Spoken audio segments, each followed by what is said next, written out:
Hello fellow YouTubers.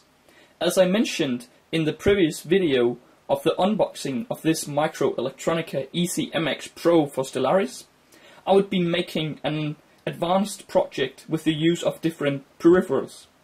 Today I'm going to show you this project and tell you a little bit more on how it's made. The project is a multimedia streaming client, where a multimedia streaming server is running on the computer, made in visualbasic.net, and then on the Stellaris here, a software application runs to read the streaming data from Ethernet and play it out through the line out jack, or even display JPEG, BMP, whatever images on the display. So now let's hook up the board and see what happens. To start the application, we should actually first have a look at the server application running on my computer. So let's head over to the computer. Here we have visualstudio.net running with the code loader. Let's press Start Debugging here at the top to load up the program. And this is a program, and the program we see consists of two main windows. The first window is the folder list window, which displays the currently loaded folders, files, for example music and images, in this tree view. The second window is a logging and debugging window, which displays different information of the actions the server is currently doing, with the communication with the clients, for example, or with the loading of files and folders. So let's press the load folder to load up a folder with music and or images. And for this case I've made this multimedia server folder, which consists different kinds of music and also a folder with images. By pressing OK, we load up this folder, and we will see in the logging window that the server program has identified the different music files and images, and it has also organized the files in this tree view. So now we are actually ready to head over to our board and plug in an Ethernet cable into the Stellaris board, and also plug in a USB cable for powering, or it could also be used for the programming of the Stellaris processor. And finally, but not least, let's plug in this Minio audio speaker, battery powered audio speaker, into the line output of the VS1053 Audio Codec chip, which is on board. So now we are actually ready to turn on for the power of the board. So let's do that, and we'll see that it tries to fetch an IP address through DHCP.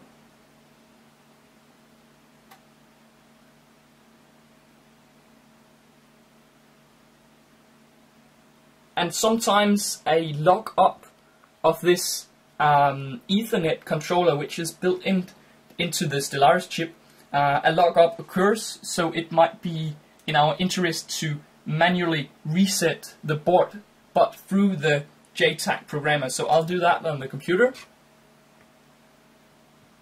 And then let's try again. It tries to fetch an IP address. And now it has connected to the server and it got the file list. Here on the computer we can see that a new client with a specific ID has been found and assigned an internal ID of 1. And then this client has requested the folder content of the root folder. And on the board we then, on the display here, we then see the folders that we assigned to the server, and we can use the joystick to navigate through this folder list and select which folder we would like to enter. Let's for example try to enter the Coldplay library. And yet again we see on the computer that it loads, the client requests the content of this folder that we entered. Now this is folder ID 1, and it then requests all the files of this folder. Now on the client board we can select which audio file we would like to hear, and we can see that there's also some album art photos in this folder. But let's try to take the well-known Paradise song and press enter to play that.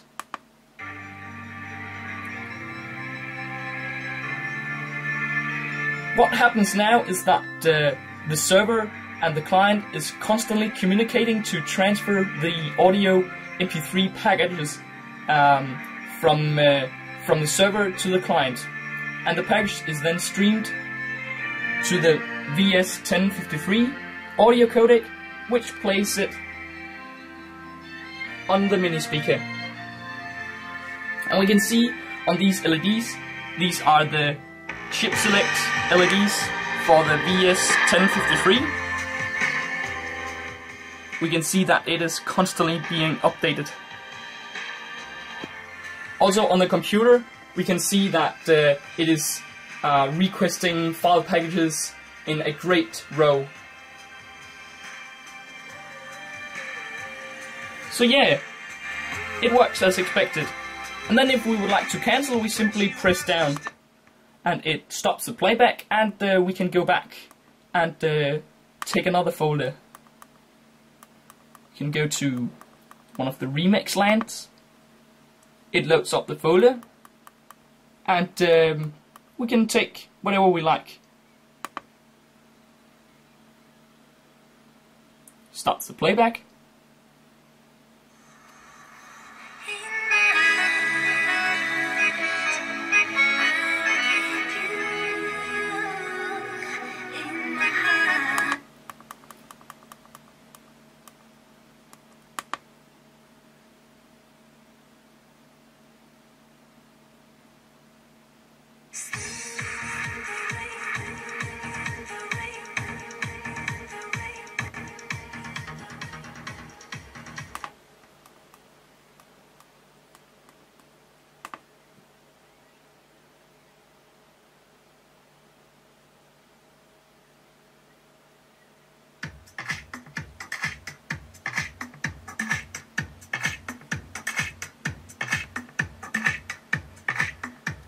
Oh well, that's for the music. Now let's go to the image folder I created with some images. Let's go back and load up the test images folder. And here we have some different images that I used in the previous unboxing blog review. So let's for example take the EasyMX Pro board image. Press OK and it loads up the image and displays it onto the screen. On the computer we can also see that the files is being requested. In the start it requests the image, and then it converts the image so it's ready for transfer, and then it transfers the image in 153 packages. We can go back and select another image, for example the Stellaris Multimedia board.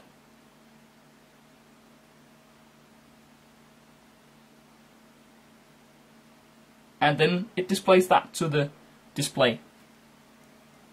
So yeah, both images and audio is working with a simple press of a joystick, navigating through the folders, and with the great use of Visual TFT and MicroC, as I designed the graphical user interface in Visual TFT and programmed the application you see here in MicroC. So now let's head over to the computer yet again and see what happens if we plug in another USB cable into this USB UART port for debugging purpose. At the computer I'm now loaded up this advanced serial port terminal, and the application is now starting up on the board. We can see that it is currently fetching an IP address. And here we notice that, well, I'll scroll up a bit, that it has been assigned the IP address 192.168.0.100. And then it is ready to communicate with the server to get an ID. So it sends a package with a cmd command, and it receives a response here from the server that it has been assigned in an internal ID 1. And then it starts to request the file package, the folder content, sorry, and the server returns with the different folders. Here we have the first item of, we see we are about to receive 12 items. We can also in the files list see that we have 1, 2, 3, 4, 5, 6, 7, 8, 9, 10, 11, 12 items to be received. And then it starts transmitting the names of these folders. And afterwards we can navigate on the board through the file list and for example enter this dance chart album, and when that is entered it starts requesting for the files, and we can see if we scroll up that we are about to receive 46 files, and then it requests those files. It gets the ID, it gets the type, this is an audio, and it gets the name.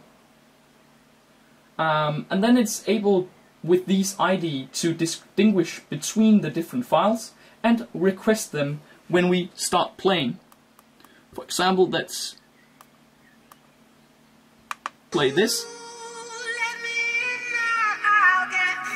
And then you'll notice on the computer that it is currently writing, that is, it is requesting file package 200 or 300 of 4,729, which is the total count. Now let's stop the playback and scroll back to the start where the file were actually requested. And here at the start, whoops, let's get back there. We can see that it requests file package, sorry, I'll just close that. It requests file 144. That's the file we selected, which is having a length of these bytes. And by dividing these bytes into packages of 1440 bytes, it divides it into 4,729 total packages, which is then where it then initiates this transmitting process. So that's actually it for the debugging, where you can see how long in the progress of the playback the board actually is. So now I think I'm about to tell some more about the planning of this project and how I decided to make it, and how the communication through the UDP channel is used. Now for some of the more advanced stuff, the exact background of this project. I started planning this project by making an overview of the transmitting packages that is going to be become the protocol, so to say. I decided to make some kind of a multimedia streaming client, and as I decided to do that, I knew that I was going to use the Ethernet for this communication. But to use the Ethernet, there is many different kinds of way to use it. You can use either TCP or UDP protocol. I decided to go for the UDP. MikroElektronika provides a great example and some libraries to use both UDP and TCP. But I decided to use UDP and then make my program rely on that. So when my program connects to the server address programmed here into the MikroC application on the port 1111. This can be any totally random port. It's for you to decide, as long as both applications know the port. Here in the Visual Basic example, the program also tells it to start the server on the port 1111. But before I knew that, and before I got to the stage where I am now, I planned the different packages to be transmitted. I knew that I was going to be able to transmit the file names, the file length, and afterwards also the file content. But as I would also like to be able to have multiple clients connected to the same server, I should also have some kind of identification process. So I decided to make two commands. If we go a little back, we can see check communication commands, where we have the client to request an ID for it, where it sends its unique ID, and then the server responds with the assigned internal client ID. So the client is now able to communicate with the server, which with its assigned client ID. Afterwards, it requests the file list of a folder, and in the case of the root folder, the folder ID is simply 0. And then the server responds with how many items it is going to request, and the client then starts to request these packages for the files, the file name packages, so to say. So the client is actually simply going from 0 to the item count in this package number, and the host then responds with the folder ID and the item ID, the item type, which is audio, image, or folder, and then the name bytes, which continues as long as you can see the length. So then the client is able to request the files, the file names and the folder names now, and also to get their IDs. The next thing is then to be able to request the data of the files. And here we have a request audio file information and length from the client. It sends this with the item ID, and the server responds with the file length, the total bytes, the divided package length, which in our previous example was 1440, and then the total package packages that is going to be requested, the divided packages. And the client can then start requesting any package number as long as it is in an increasing order.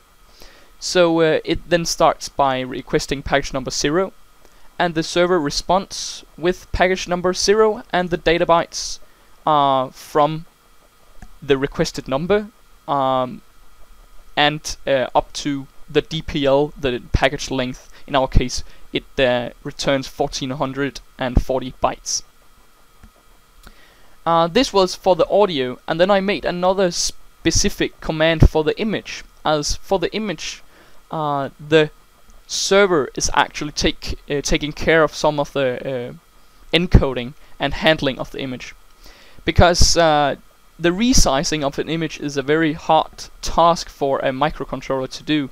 So to ease this task, I decided that when the client requests the image information, it only gets a response when the image has actually been converted for the 320 by 240 resolution. And then the client can start to request the image information, the image content, in the same way as it requests the audio content. And then in the microC application, it simply distinguishes between the commands and what to do with the requested data. Finally, there's also a ping-pong command, so the server can keep track of its assigned clients and make sure that they are still online and alive. So the server sometimes, currently it is set to a 2-minute delay. It sends a ping to the client, and the client should then respond with a pong. And if it doesn't respond with a pong within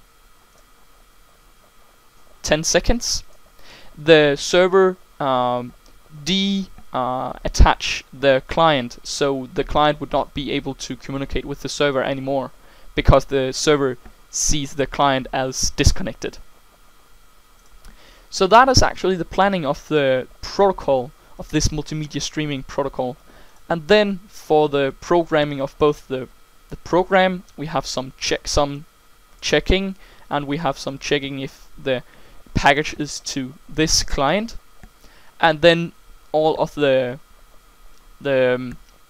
parsing of the package starts here. It checks the command, which command we are talking about. A ping command here is replied with a pong command 41, as we could see in our protocol list. For the graphical user interface part, I decided to use MikroElektronika Visual TFT, which integrates nicely with the MikroC environment. Here I made a two-screened application. We have the loading screen, which displays this text connecting to server, fetching IP address, getting file list, etc. And then afterwards it goes to the main screen, where it displays the current folder and the content of this folder. So these 12 items are simply filled in with the name of the requested folders or files. And then with Visual TFT you simply press generate code, and it generates the required user interface code. So it is easy to establish, and with the fonts and labels, so it is easy to establish this user interface by simply changing the caption of these labels. And it also integrates very nicely with touchscreen, but I decided to use the joystick instead. And we see here I made my UI handler, where we have up button, down button, enter button, and also right button for an extended mode, which I won't discuss any further now. But then here at the enter button we check which mode are we in, and is it an audio file, a folder, or an image file, and then it does the exact action according to the file. So that is the integration between Visual TFT and MikroC, which is very nice and easy to use to make these applications and graphical user interfaces, as it is very similar to the Visual Basic, the Visual Studio environment, as you can simply drag and drop. Oh, sorry, I haven't plugged in my dongle. As you can simply drag and drop items onto this screen. So that is actually the overview of this project, and it seems to work pretty well. As far as I've discovered, there is some problems with the Ethernet library, or well, I don't know if it's the Ethernet library or the Ethernet controller inside the Stellaris processor, but sometimes it isn't able to fetch the IP address, or the communication is stopped. It's hanging, so to say, or well, the client board can request packages from the server, and the server also receives the requests, but when the server then responds, the client board doesn't get the response. But that's a bug that might have to be fixed if it is found. So that's about it for now. The code can be found either on our blog and our GitHub, or also on MikroElektronika LibStock, where both the source code, the MikroC source code, the Visual TFT project, and the visualbasic.net application is included. So please try the code on your own board, and let me know if you can get it working or is having any troubles. Thank you for watching.